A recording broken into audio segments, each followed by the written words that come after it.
All right.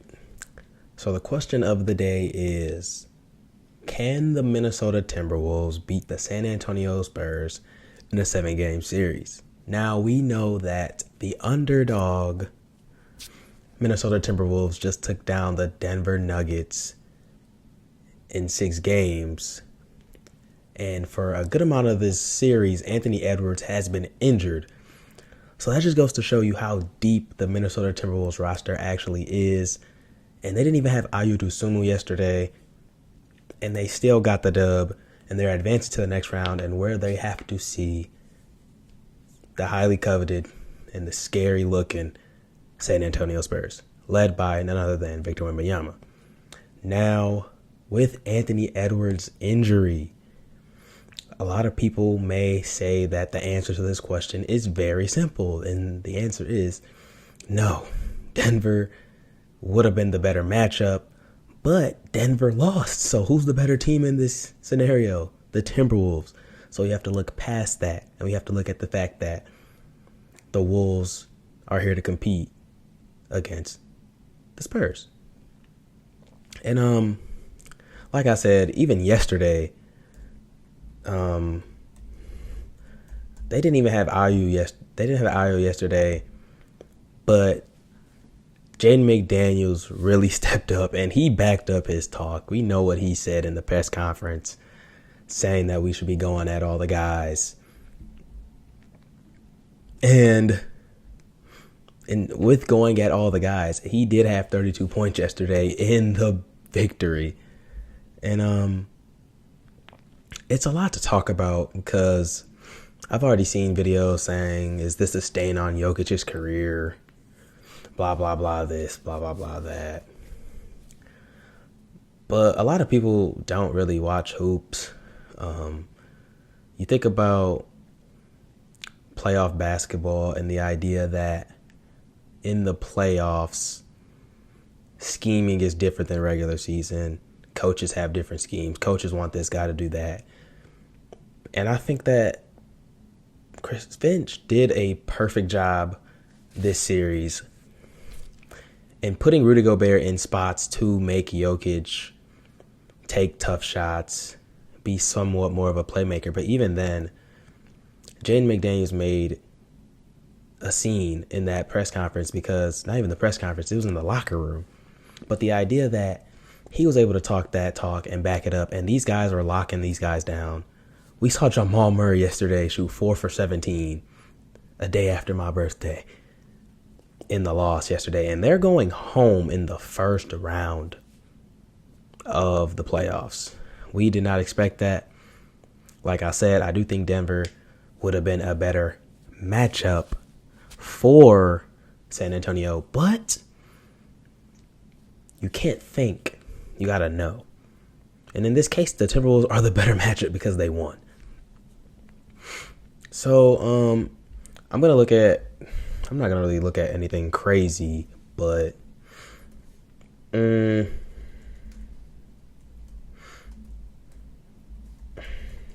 not really much to talk about. One thing that I have been seeing is the Rudy Gobert versus Wemby matchup. We've been seeing this matchup since Wemby was 16 and they played 1v1. And that's probably when a lot of people, probably myself included, got put on the map about Wemby. And he was low-key kind of cooking Rudy Gobert. But that's neither here nor there. I just think that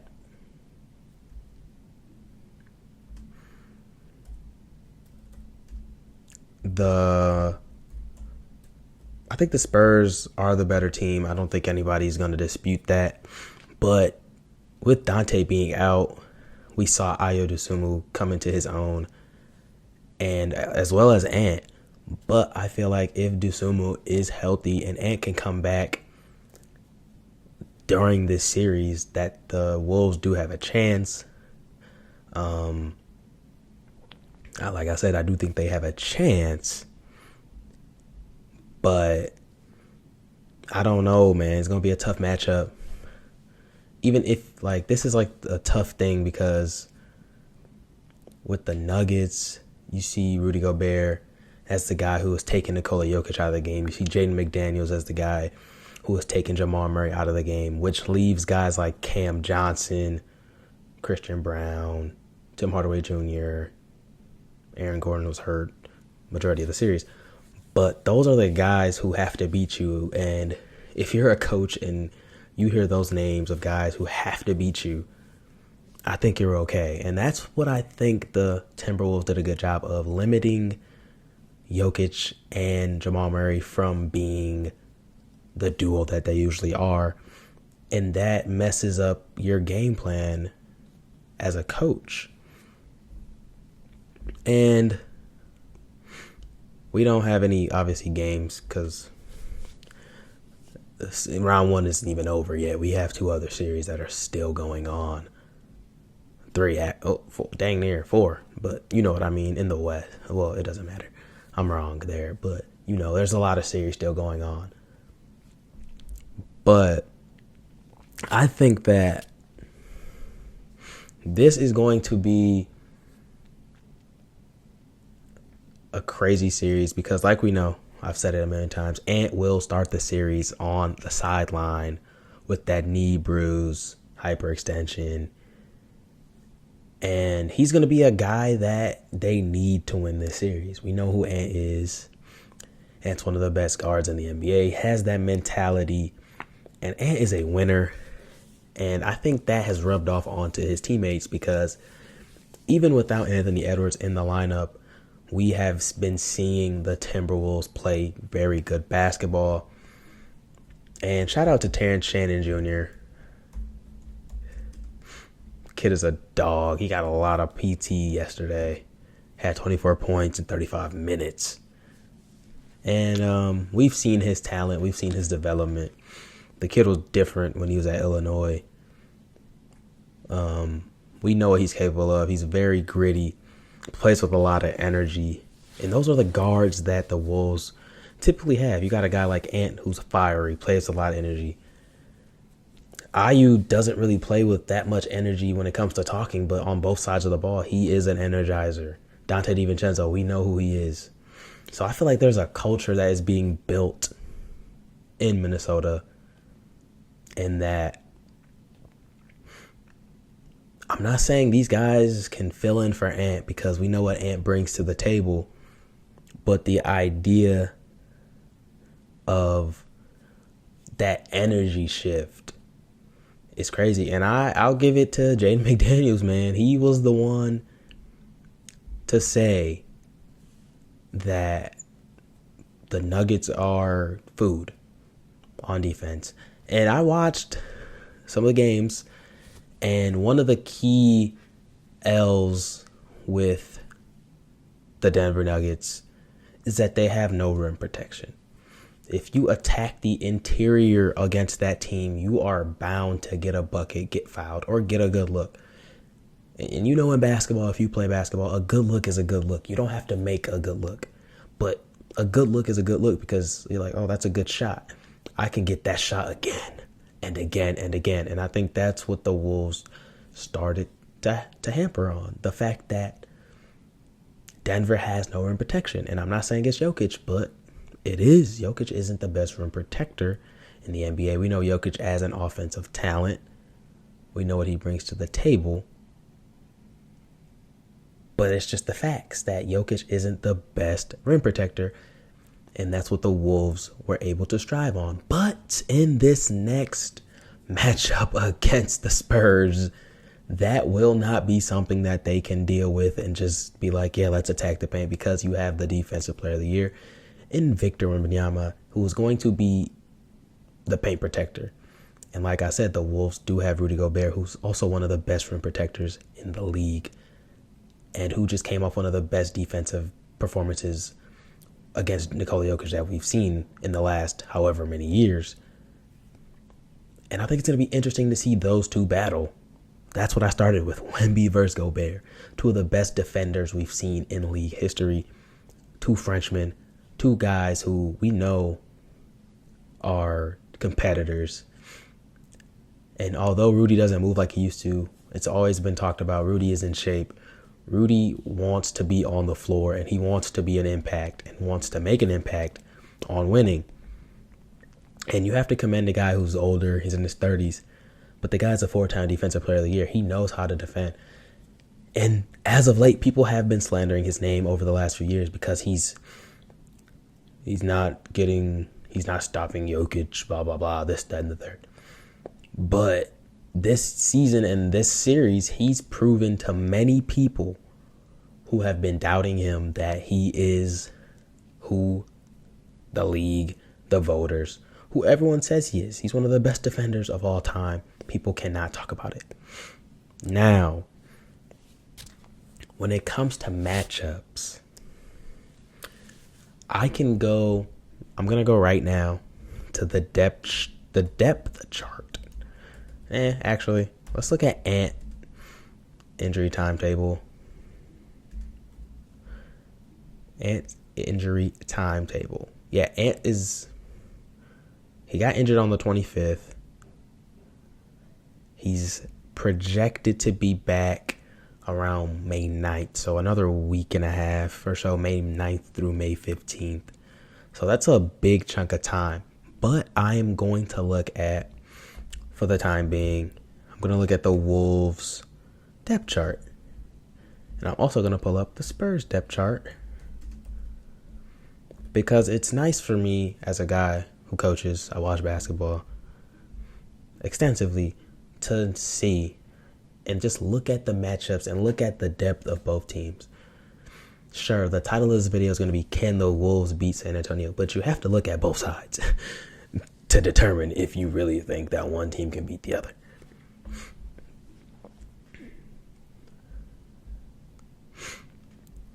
So, Ant is out. I'm assuming. So the lineup, if I'm the coach in this situation, Mike Conley is there. Ayo Dosunmu is day to day. So that's tough for them. But I do think Ayo will be ready for game one.